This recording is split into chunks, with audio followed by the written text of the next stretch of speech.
こんにちは。アニメ紳士です。今回は早々のフリーレン第22話への視聴者の反応をご紹介します。この動画を見るといろいろな感想や解釈を知ることができて、アニメ視聴の楽しみが増えると思います。ぜひ最後までお楽しみください。ガールズトークしとる。若い娘たちに囲まれるおばあちゃん。女子会を見守るおばあちゃん。孫を見る顔のフリーレン。女の子空間いいですわ。この空間良い匂いしそう。フリーレンの体育座りいいね。お菓子で機嫌直るフェルンちゃん。フェルンは食べるのが仕事。お相撲さんかな。試験官はゼンゼか。ついてねえな。ゼンゼの担当した試験は過去4回。いずれも合格者は0人だ。ハンターハンターでありそうなゼリフ。ゼンゼそんな厳しいのかよ。厳しすぎだろ。もうそれ試験じゃねえだろ。ハンター試験じゃん。合格者0人。非殺隊の最終選別も受けてみよう。4回って少なくとも12年か。ゼンゼだけに全然合格できないってか。その試験意味あんの？合格者0という何のための試験？落とすためのテストかよ。つまりまたクソゲー試験ってことか。ラビーネちゃん可愛すぎるやろ。ツインテハンドル笑った。ラビーネちゃん思った以上にお嬢様なんだな。先が気になる終わり方すぎる。フェルン、クソめんどくせえ。個人的にはあのめんどくさいところもフェルンの魅力だと思う。機嫌悪くすればご馳走してもらえることをフェルンが学んでしまった。スイーツばかり食べ過ぎだろ。フェルンさんちょろいのかと思えばめんどくさいな。ヒンベルもスタルクもラオフェンもオムライス食ってたけど、あのレストランの人気看板メニューなのかな。息抜きすぎる日常パートだった。孫とおじいちゃん。箸休め会だけど面白かった。シュタルクは男に好かれるフェロモンでも出てるのか。メトーデがワイルドすぎた。ラビーネのお兄ちゃんらがアップで描かれて、イケメンぶりがはっきり分かったのは了解編。だがメトーデさんのあれは何なんだよ。メトーデさんとに捕まえてて笑った。第一次試験は終わってるんだぞ。リヒターさんのツッコミスキルが高い。鳥が二次試験の報告持ってきた時、ラウフェンがまたドーナツ食ってたけど、おじいちゃんまた買ってあげたの。孫に優しくするのは当然のことだろ。デンケンじいさんとラオフェンのやりとり、微笑ましくて好きだから今回も見れてよかったよ。劇中でも言及されてたけど、まるでおじいさんと孫みたいでほっこりするからね。孫がマジで孫してたな。動きがあると漫画よりめっちゃ可愛く感じる。スタルク馴染んでる。スタルクは目を離すと誰かと仲良くなってるからな。不器用に見せかけて他者の懐に入るのおねえんだろうな。羨ましい。シュタルクの方が強えのか。選手としての評価じゃねえ。いいやつだな。スタルク誰とでもすぐ仲良くなるね。スタルク打ち解けてて草。魔族と殺し合った後に試験をダラダラやられても緊張感ないし。試験編も死者は出てるけどね。シュタルクってもしかして強いの？当たり前やろ。タイマンだったらフリーレンは勝てないって言ってる。すごい強い&すごい頑丈。ドラゴンスレイヤーだ。アイゼンが全てを叩き込んだって言ってたやん。なんだかんだで溶け込んでるシュタルク。シュタルク、こっちのパーティーの方が生き生きしそう。何も起きないまま終わった。こういった回も好きだわ。他の人間といるとわかる。フリーレンパーティーの陣ガイド。ゼーリュの天敵さん、声優不明のままか。どうせのとだろう。フリーレンやフェルンより格下の魔法使いに一級試験をテストされてる構図なんだよなこれ。原作通りなのに面白い。これこそ脚本家の仕事だよな。面白いっていうか楽しい回だったな。この声位置だよね。ゼンゼとフリーレンって戦ったらフリーレン余裕で勝つ。ほのぼの回が差し込まれるのはいいね。毎回バトルばかりだと見ていて疲れちゃう。野菜も食べんといかんぞワロタ。3人の中で一番小食なのがシュタルクなんだな。魔法にはすごいエネルギーを使うから魔法使いは簡単かってのはスレイヤーズやバスタードの時代からの伝統だから。このアニメ界を増すことに面白くなっていくな。神アニメに近づいていってるわ。フェルン、明らかに現実の女よりめんどくさいだろ。結局シュタルクに何も教えることないおじいさんは何者だったの。弟子に全てを託した師匠ロブプレイおじいさん。フリーレンな顔見ておや。みたいな反応してたけど、通りすがりのおじいさん、翔さん笑った。ユーベルとメガネくんもいいカップリング感。あの風呂入ってたのってメガネでいいのか。来週出てくるけど別人。フェルンの気持ちがわからない。これフェルンは愛が重いタイプだろ。重いのは体重。シタルクはフリーレンの方が相性良さそう。おっぱい結構でかい。女の子ばっかりで居心地悪い。一次試験と二次試験の合間の息抜きというか小休止みたいな回だったな。こういうほのぼの回好き。久々にしたフェル要素があったのも満足したよ。フェルンが世話焼きお母さんみたいになって頼むくさ。リアベル、やばそうな見た目してるけど、普通に性格が良いし、作中でもかなりまっとうな大人なんだよな。リアベルお前戦士だな。やっぱ強者は相手の発するオーラを感じ取ってみただけで戦士だってわかるんだな。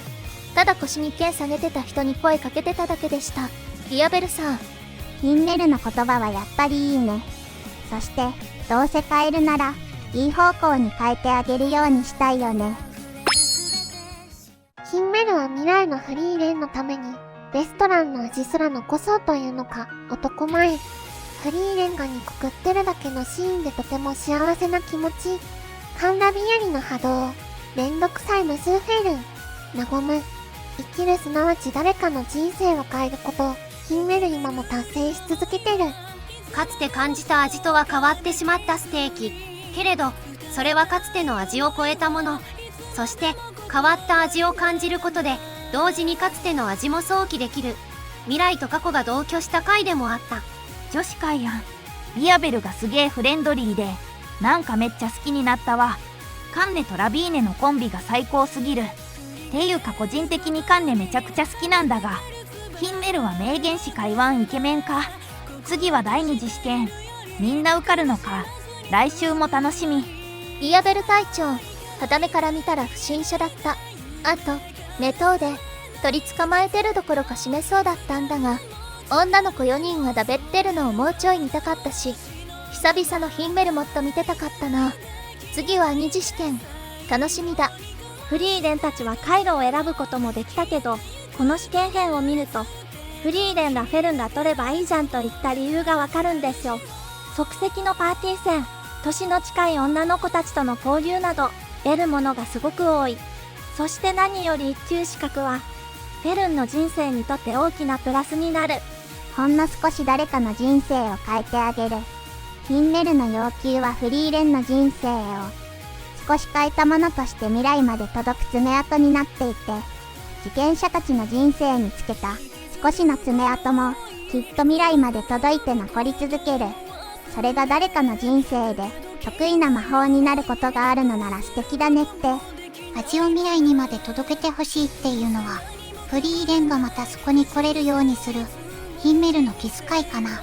味は変われど、より美味しくなっていると感じるのは、フリーレンの人としての変化と、誰かと一緒に食べてるからと思うと、彼の気持ちが実ってて良いなって。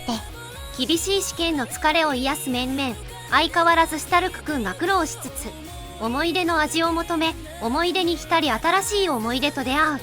絆や縁を感じさせる温かなエピソード。ヒンメルの言葉の深みや、穏やかな光に満ちているかのような雰囲気が抜群。ユーベルトランとは一生分かり合えなさそうだけど、波長は合ってるし、今後注目の組み合わせだね。スタルク久々に登場したと思ったら、借り出されてしまった。試験の合間に彼の状況も知りたい。次の試験は完全な個人戦か、フェルンとフリーレンの対決とかあるのかな。一次試験が終わり、しばし休息の時、試験の時とは違う。日常だからこそ見ることのできる魔法使いたちの一面。第二次試験を前に、彼ら彼女らの楽しいひとときを見ることができて満足。そして次は迷宮攻略。一次試験ではピックアップされなかった面々の活躍も楽しみ。フェルンお母さんの帰還で、フリーレンも型なしですね。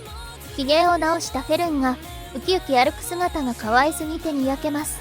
ユーベルは本当に魔法の申し子みたいな性質ですね。料理に、誰かの人生に自分が生きた証を残すというのは深い話です。いつものフリーレンって感じで面白かった。第一次試験中はフリーレンとフェルンが離れていたり、シュタルクはお留守番だったりしたので通常運転が染みた。それにしても2人が食べてるこのマンダ肉みたいなのはどの部位？倒した敵のサイズと合致しないんだけど。今回は地味ながら次の試験までの箸休め会として非常に面白かったな。第一次試験を共に勝ち抜いたメンバー間で交流を深めるのめっちゃ良かったし、次からは敵同士という重みも増していくんだよね。おじいちゃんの電剣、孫のラオフェン、ツッコミのリヒターが好きすぎる。ラントのシーンの猫は兄折です。原作のコマ感を埋めると同時にキャラを深めるのはさすがですね。それとこの話数はさっきまでやるかやられるかの敵同士だった者たちがすっと日常風景の中に転移していくところがいい。実にこの作品らしい描写です。ラビーニャお嬢様、ぶっ刺さるんだよな。フリーレン様といい、今作は金髪系キャラ多すぎて私とかなんだよな。真相の令状にしか見えないのに男勝りの物言いと、関連相手限定だがマウント技をかけてくるとか最高。記憶に残ったのはメトーデが使いの鳥の足をアシッと掴んでぶら下げてたシーン。おっとりお姉さんに見えるが戦闘民族だからね。焼いて食べるのかな。漫画では地面に使いの鳥がパタッと落ちてるだけだったね。覚えていてもらうには誰かの人生を変えてあげればいい。人にいつまでも覚えていてもらうことは難しい。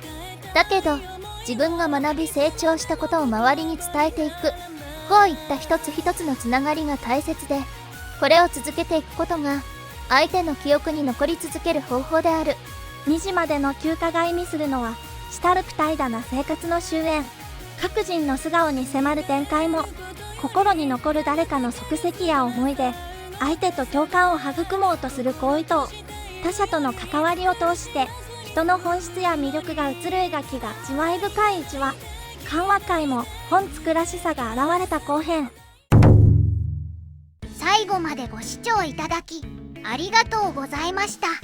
皆さんのご感想や注目ポイント、考察などありましたらコメントで教えていただけると嬉しいです。このチャンネルでは最新アニメのみんなの反応や感想をご紹介していきます。様々な考察や多様な意見を聞くとこれまでなかった視点が増えてアニメ視聴の新しい発見があるかもしれませんので、ぜひチャンネル登録とグッドボタンをよろしくお願いします。それではまた次回の動画でお会いしましょう。アニメ紳士でした。